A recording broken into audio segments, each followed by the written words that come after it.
Bismillahirrahmanirrahim. So now the topic of our discussion is spontaneous and non-spontaneous chemical reactions. Let's talk about them. पहले तो हम इनको कर लेते हैं डिफाइन. स्पॉन्टेनियस का मतलब होता है अज खुद, मतलब खुद ब खुद होने वाला chemical reaction. So all those chemical reactions which takes place, chemical reactions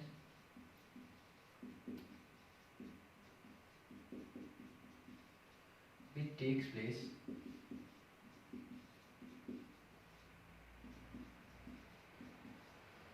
on their own.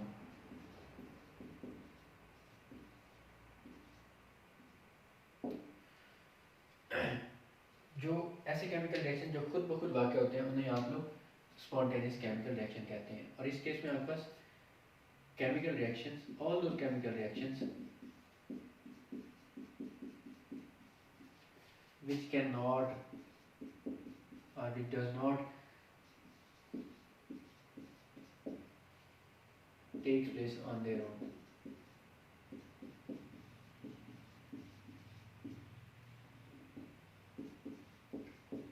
जो खुद ब खुद वाक़या नहीं होते उन्हें नॉन स्पॉन्टेनियस केमिकल रिएक्शन कहते हैं. अगर ये खुद ब खुद वाक़या होते हैं तो they do not any external agent, they do not require any external agent. इन्हें वाक़या होने के लिए किसी बैरूनी एजेंट की ज़रूरत नहीं होती.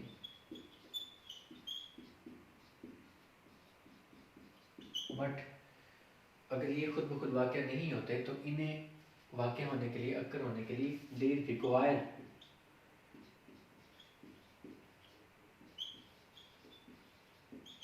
External agent to occur. इन्हें रिक्वायर अक्कर होने के लिए किसी न किसी एक्सटर्नल एजेंट की ज़रूरत होती है. नेक्स्ट, स्पॉन्टेनियस केमिकल रिएक्शन जो होते हैं these are naturally process, naturally occurring होते हैं. और जो नॉन स्पॉन्टेनियस आपके पास होते हैं ये आपके पास आर्टिफिशियली होते हैं. These are artificial process. इसी तरह से आप कह सकते हैं these could also be named as a real process and these can also be named as the unreal, and they can also be called as the artificial process. इसी तरह से they are irreversible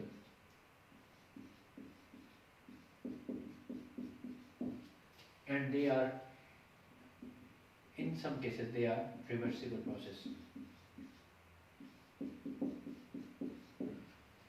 Spontaneous reactions are mostly exothermic in nature and the non-spontaneous reactions in nature are mostly endothermic in nature.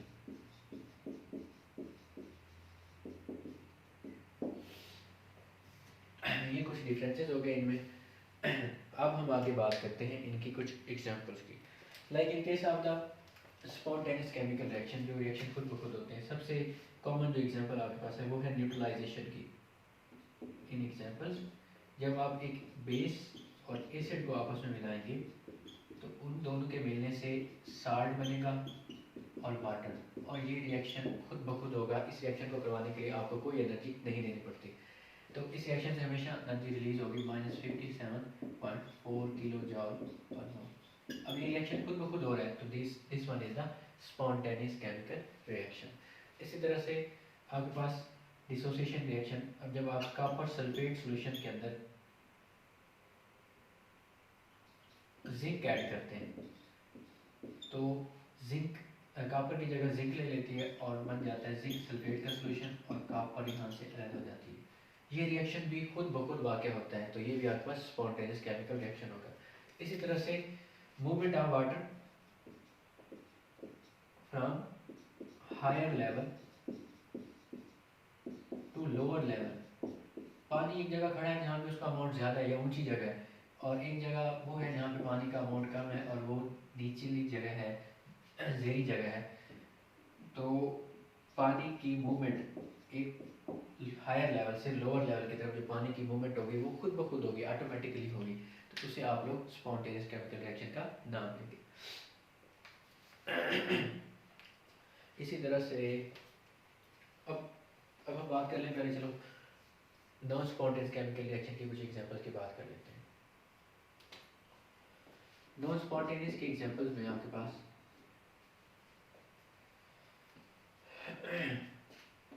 Water की deposition या water की evaporation common example है। Water आपके पास है liquid form में, इसको आप गैसियस फॉर्म में कन्वर्ट करते हैं, वाटर की एवेपोरेशन होगी। इस रिएक्शन के लिए, ये रिएक्शन खुद ब खुद नहीं होता, बल्कि इसके लिए आपको एक्सटर्नल एजेंट यानी कि एनर्जी देनी पड़ती है, और इसकी अमाउंट होता है आपके पास 40.6 किलो जॉल पर मोल। तो ये रिएक्शन खुद ब खुद वाकई नहीं होता, इसलिए ये भी आपके पास क्या होगा, नॉन स्पॉन्टेनियस नेचर होगा।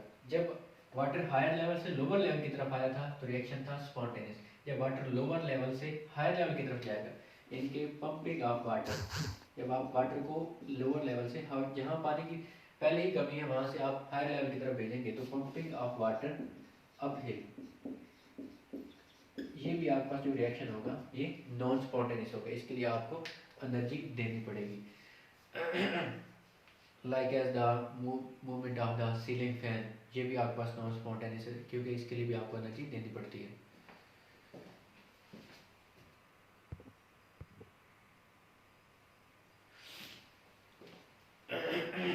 इसी तरह से आपके पास नाइट्रिक ऑक्साइड की फॉर्मेशन भी मेंशन कर सकते हैं आप लोग।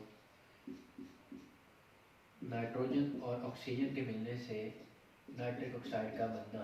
आपको पता है हमारे इन्वायरमेंट में ऑक्सीजन भी फ्री फॉर्म में मौजूद है, नाइट्रोजन भी है एटमॉस्फेयर के अंदर, लेकिन ये दोनों मिलकर नाइट्रिक ऑक्साइड क्यों नहीं बनाती? क्योंकि इनको इस रिएक्शन को अक्कर होने के लिए एनर्जी की ज़रूरत होती है, और ये एनर्जी इनको स्पार्क ऑफ लाइट, ये जो बिजली चमकती है आसमानी बिजली, उस फॉर्म में इनको एनर्जी मिलती है, तब नाइट्रिक ऑक्साइड की फॉर्मेशन हो सकती है, वरना नॉर्मल वे में, नॉर्मल कंडीशन पे ये वाली फॉर्मेशन नहीं होती।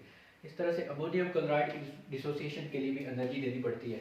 जैसे ये आपके पास है अमोनियम क्लोराइड NH4Cl, इसको डिसोसिएट करना है तो दो तरह के आयन बनेंगे आपके पास, अमोनिया आयंस और क्लोराइड आयंस। इसके लिए भी आपको ये डिसोसिएशन ऑटोमेटिकली नहीं होती, इसके लिए आपको एनर्जी देनी पड़ती है, इसका अमाउंट 16.4 किलो जॉल पर मोल होगा।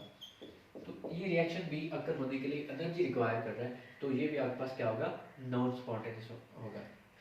At the end, in simple words, ऐसा केमिकल रिएक्शन जिसको वाक़या होने के लिए, अक्कर होने के लिए एनर्जी की ज़रूरत हो, किसी बैरूनी एजेंट की ज़रूरत हो, वो आपके पास होगा नॉन स्पॉन्टेनियस केमिकल रिएक्शन। और ऐसा केमिकल रिएक्शन जिसको वाक़या होने के लिए, अक्कर होने के लिए किसी बैरूनी एजेंट की ज़रूरत ना हो, वो आपके पास स्पॉन्टेनियस केमिकल रिएक्शन होगा। That was all about the spontaneous and non-spontaneous. Next time, inshallah, we will come up with the next topic: system surrounding and the state function. Till then, Allah Hafiz.